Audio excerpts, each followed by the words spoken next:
अभिवादये अहमस्मि लता। अत्र भवतां स्वागतम् एतस्मिन् डीडी न्यूज़ वार्ताप्रसारणे। अथ प्रमुखाः वार्ताः। प्रधानमन्त्री नरेन्द्र मोदी आगामि 3 दिनानि यावत् मिजोरम, मणिपुर, असम, पश्चिम बंगाल, बिहार इत्येतेषु 5 राज्येषु प्रायः भूयोऽपि सार्धैकसप्ततिसहस्रकोटिमूल्यानां विकासपरियोजनानां कुर्यात् शिलान्यासम् अथ शुभारम्भम्। पाण्डुलिपीनाम् आङ्किकीकरणदिशि महान् पदक्रमः। प्रधानमन्त्री नरेन्द्र मोदी ज्ञानभारतम् इत्येतस्य वेब् पटलस्य कृतवान् शुभारम्भम्। उक्तवान् यत् ज्ञानभारतम् इत्येतेन उपक्रमेण एकः नवः अध्यायः समारब्धः स्यात्। पाण्डुलिपिज्ञानं जगत् समक्षम् उपस्थापयितुम् एतदर्थं सहायिका भविष्यति AI इति कृत्रिमबुद्धिमत्ता।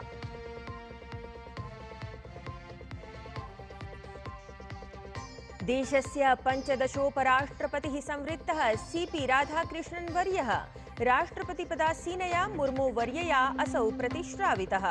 प्रधानमन्त्री मोदी कृतवान् सफलकार्यकालस्य कामनां। तावत् राज्यसभायाः सभापतेः अपि पदभारं सम्भालितवान् CP राधाकृष्णन् वर्यः।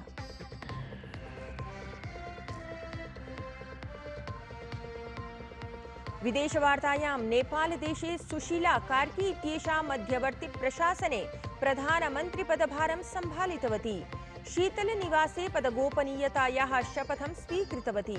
तावत् प्रथमे मन्त्रिमण्डलोपवेशने सामान्यनिर्वाचनपरम् उपस्थापितवती असौ प्रस्तावम्।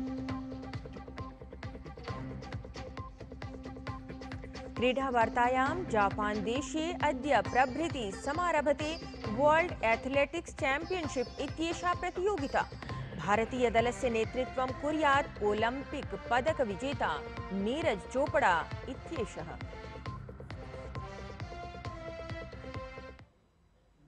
वार्ताः विस्तरेण। प्रधानमन्त्री नरेन्द्र मोदी आगामि 3 दिनानि यावत् मिजोरम, मणिपुर, असम, पश्चिम बंगाल, बिहार इत्येतेषु 5 राज्येषु प्रायः भूयोऽपि सार्धैकसप्ततिसहस्रकोटिमूल्यानां विकासपरियोजनानां शिलान्यासम् उद्घाटनं च कुर्यात्। तावत् प्रधानमन्त्री ऐजोल नगरे 9,सहस्रकोटिरूप्यकसमन्वितानाम् अनेकासां विकासपरियोजनानां शिलान्यासम् उद्घाटनं च कुर्यात्। परियोजनासु एतासु तावत् बैराबी सोरांग इत्यनयोः मध्ये नवीना रेलपट्टिका सम्मिलिता अस्ति। तत्रैव मणिपुरराज्ये अपि प्रधानमन्त्री नैकाः विकासपरियोजनाः उद्घाटयेत्। तदनु प्रधानमन्त्री असमराज्यस्य गुवाहाटी नगरे भारतरत्नविभूषितस्य डॉक्टर भूपेन हजारिका वर्यस्य 100तमे जयन्त्यवसरे समायोक्ष्यमाणे समारोहे भागं स्वीकुर्यात्। एतेन सहैव प्रधानमन्त्री नरेन्द्र मोदी बिहारराज्ये अपि राष्ट्रिय मखाना बोर्ड इत्येतस्य शुभारम्भं कुर्यात्। प्रधानमन्त्री नरेन्द्र मोदी नवदिल्ल्यां गतदिने ज्ञानभारतम् इत्याख्यम् अध्यन्तर्जालपटलं शुभारम्भं कृतवान्। प्रधानमन्त्री इदं हि अध्यन्तर्जालपटलं ज्ञानभारतम् इत्याख्ये अन्ताराष्ट्रियसम्मेलने उद्घाटितवान्। प्रधानमन्त्री नरेन्द्र मोदी नवदिल्ली स्थिते विज्ञान भवने संस्कृति मंत्रालयेन आयोजिते ज्ञान भारतम् इत्याख्ये अन्ताराष्ट्रिय सम्मेलने सहभागितां कृतवान्। अत्रान्तरे प्रधानमन्त्री नरेन्द्र मोदी ज्ञान भारतम् इत्येतस्य वेब फलकस्य अपि शुभारम्भं कृतवान्। एतस्मिन् वेब फलके पाण्डुलिपि सम्बद्धानां कोट्यधिक पाण्डुलिपीनां विषये विवरणानि उपलब्धानि भविष्यन्ति। तस्मिन् अन्ताराष्ट्रिय सम्मेलने ज्ञान भारतम् इत्येतस्य प्रमुखाः समन्वयकाः प्रधानमन्त्री समक्षं ज्ञान भारतम् इत्यत्र पाण्डुलिपीनां क्षेत्रे समाचर्यमाणानां कार्याणां विषये सविस्तरं प्रकाशितवन्तः। सम्मेलने जनसमूहं सम्बोधयन् प्रधानमन्त्री भारतस्य अद्भुत ज्ञान परंपरां वर्णितवान्। भारत की इन मैन्युस्क्रिप्ट में समूची मानवता की विकास यात्रा का फुटप्रिंट्स है। इन पांडुलिपियों में फिलॉसफी भी है, साइंस भी है, इनमें मेडिसिन भी है, मेटाफिजिक्स भी है, इनमें आर्ट भी है, एस्ट्रोनॉमी भी है और और आर्किटेक्चर भी है। ज्ञान भारतम इत्यत्र अधिभारतम उपलभ्यमानानां दर्शन साहित्य आयुर्वेद गणित संगीत कलादि विषयाणां पाण्डुलिपीनाम् अर्थात् हस्तलिखितानाम् 1 कोटितः अपि अधिक पाण्डुलिपीनां संकलन संरक्षणादि कार्यं भविष्यति। एतस्य महनीय कार्यस्य प्रगति संदर्भे प्रधानमन्त्री यूनां सहभागितां विशेषतः प्रशंसितवान्। इतिहास के क्रूर थपेड़ों में लाखों मैन्युस्क्रिप्ट्स जला दी गई, लुप्त हो गई, लेकिन जो बची है वो इस बात की साक्षी है कि ज्ञान विज्ञान पठन पाठन के लिए हमारे पूर्वजों की निष्ठा कितनी गहरी थी, कितनी व्यापक थी। प्रधानमन्त्री पाण्डुलिपीनां विषये प्रतिपादितवान् यत् एताः पाण्डुलिपयः विविधतायाम् एकता भावनायाः विस्तारबोधिकाः सन्ति। प्राचीन पाण्डुलिपिषु भारतस्य सतत ज्ञान प्रवाह रेखाः अवलोकिताः भवन्ति। भारत का इतिहास सिर्फ सल्तनतों की जीत हार का नहीं है। हमारे यहाँ रियासतों और राज्यों के भूगोल बदलते रहे, लेकिन हिमालय से हिंद महासागर तक भारत अक्षुण्ण रहा, क्योंकि भारत स्वयं में एक जीवंत प्रवाह है। स्वीये संबोधने प्रधानमन्त्री पाण्डुलिपीनां संरक्षणाङ्किकीकरणानुसन्धान प्रसारादि क्षेत्रेषु उत्थाप्यमानान् पदक्रमान् वर्णितवान्। अद्य भारतस्य प्रधानमन्त्रिणः नूतनम् एकं पन्थाह्वानं विद्वत्समाजस्य नागरिककर्तव्यतारूपेण एतस्मिन् अभियाने अस्माभिः भागग्रहणं कार्यमिति नवोत्साहः अस्माकं सर्वेषां कृते प्राप्तः।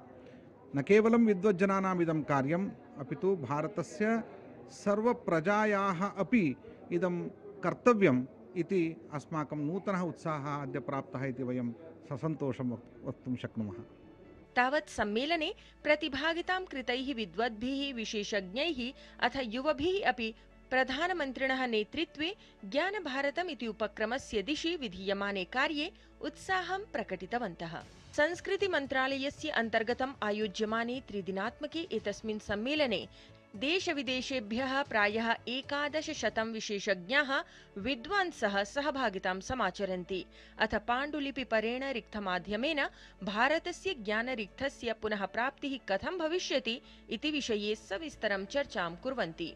अवधेयं यत् ज्ञानभारतम् इति उपक्रमः भारतीय पाण्डुलिपीनां वैश्विक ज्ञान संवाद केन्द्रे उपस्थापनदिशि महान् पदक्रमः अस्ति, येन भारतीयं प्राचीनं वर्तमाने अपि प्रासंगिकं ज्ञानं प्रदीप्तं भविष्यति। वार्तावृत्तं डीडी न्यूज़।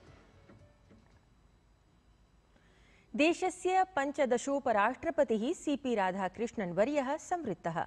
तावत् राष्ट्रपति पदासीनया मुर्मू वर्यया असौ प्रतिश्रावितः। अथ प्रधानमन्त्री मोदी सफल कार्यकालस्य कामनां तस्मै कृतवान्। तावत् राज्यसभायाः सभापतेः अपि पदभारं सम्भालितवान् सीपी राधाकृष्णन् वर्यः।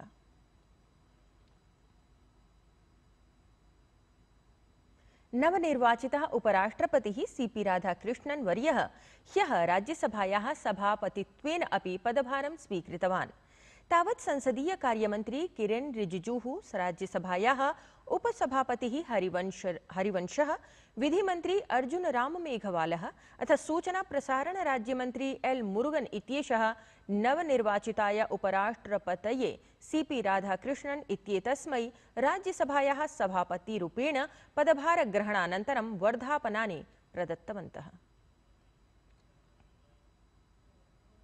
मॉरिशस देशस्य प्रधानमन्त्री डॉक्टर नवीन चन्द्र राम गुलामः सपत्नीकम् अयोध्यायां प्रतिष्ठितस्य भगवतः श्रीरामस्य बालस्वरूपस्य दर्शनं पूजनं च कृतवान्।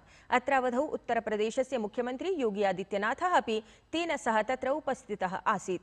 तदनु मुख्यमन्त्री योगी आदित्यनाथः मॉरिशस देशस्य प्रधानमन्त्रिणे मन्दिरविषये सम्पूर्णां सूचनां प्रकाशितवान्। 50 वर्षपूर्वं बनारस हिंदू विश्वविद्यालयात् राजनीतिविज्ञाने स्नातकोत्तरोपाधिं प्राप्तवती सुशीला कार्की इत्येषा नेपालदेशस्य राजनीतौ कीर्तिमानं स्थापितवती। नेपालदेशे शीर्षन्यायालयस्य प्रथमा महिला प्रधानन्यायाधीशत्वेन पदभारं सम्भालितवती 73-वर्षीया सुशीला कार्की इत्येषा साम्प्रतं देशस्य प्रथमा महिला प्रधानमन्त्रित्वेन नियुक्ता जाता। शीतलनिवासे पदगोपनीयतायाः शपथवचनं स्वीकृतवती मध्यवर्ति प्रशासनस्य प्रधानमन्त्री स्वीये प्रथमे मन्त्रिमण्डलोपवेशने सामान्यनिर्वाचनपरं प्रस्तावम् उपस्थापितवती। IIM अहमदाबाद इति संस्थानस्य दुबई परिसरस्य उद्घाटनं तत्रत्यः क्राउन प्रिंस पदासीनः शेख हमदान बिन मोहम्मद बिन राशिद अल मक्तूम इत्यसौ कृतवान्। एतस्मिन् अवसरे संयुक्तारबामीरात देशस्य यात्रारतः भारतस्य केन्द्रीय शिक्षा मंत्री धर्मेन्द्र प्रधानः अथ संयुक्तारबामीरातस्य उच्चशिक्षामन्त्री डॉक्टर अब्दुल रहमान अल अवार इत्यसौ अपि उपस्थितौ आस्ताम्। धर्मेन्द्र प्रधानस्य अनुसारेण अहमदाबाद स्थितस्य भारतीय प्रबंधन संस्थानस्य दुबई इत्यत्र परिसरोद्घाटनेन शैक्षिक सहयोगस्य नूतने चरणे प्रवेशः जातः।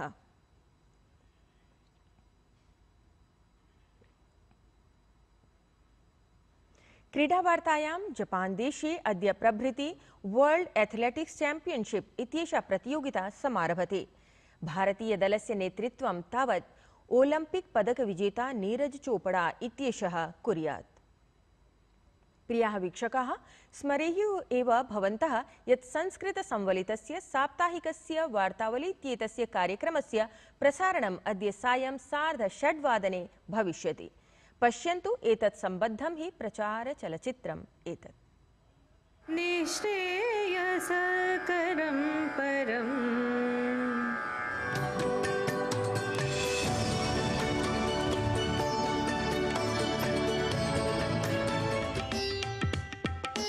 केन्द्रीय संस्कृत विश्वविद्यालयः इदानीम् एकं संस्कृत उद्यम केन्द्रं प्रतिष्ठापयितुम् उद्युक्तः अस्ति।